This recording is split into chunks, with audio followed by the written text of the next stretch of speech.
Mga bagay na malas sa loob ng inyong kwarto kaya nagluluko ang inyong karelasyon. Unang-una, eto na, alam nyo na siguro to, salamin. Ang salamin ay nadodoble ang nakahiga. Nasasalaminan po yan, ibig sabihin third party po yan. Dumadami ang nakahiga sa inyong higaan na imbis na kayo lang dalawang mag-asawa. Ganun din po mga bossing, malas ang meron pong TV sa may harapan ng inyo pong higaan kasi ganun din po yan, salamin din po yan. Sumisimbolo yan ng third party. Malas din ang paglalagay ng totoong rosas kapag may asawa na, third party ang meaning ng mga bulaklak sa inyong kwarto. Pero pag ikaw'y single, naghahanap ka ng forever, yan ay kailangan kang maglagay po dyan para lumakas ang inyong karisma. Pero once na kayo po yung mag-asawa na, yan po ay malas na maglagay ng totoong bulaklak sa inyo pong kwarto. Sumisimbolo ito ng third party. Ito rin po, pag naglagay ka ng aquarium sa inyo pong kwarto, may mga ganun eh. Yan po ay sumisimbolo ng third party din. Kasi ang tubig, parang salamin din po yan na nag-a-attract, na nadodoble ang mga nakahiga. Parang salamin na nadodoble nga po mga bossing ko. Kung sino man yung mga umaano dyan mga bossing ko sa tubig, malas po yun. Yun nga, third party. Kasi imbis po na kayo lang dalawa, ayun po ay dumadami dahil sa salamin. Kahit kayo pa rin po yun, sumisimbolo yun ng ibang tao.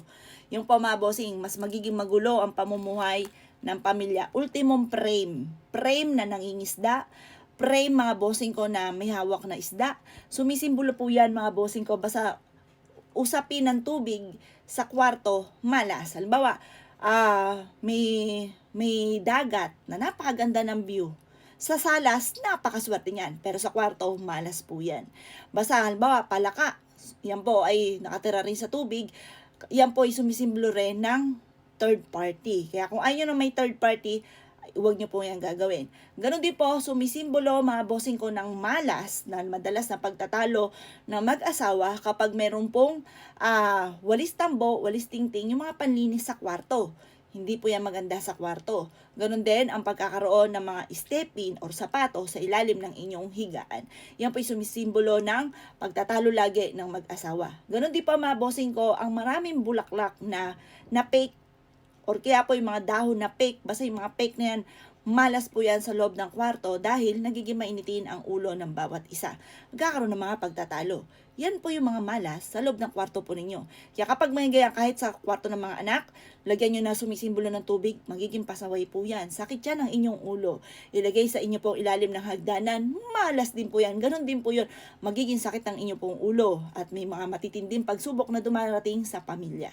O paano mga bossing?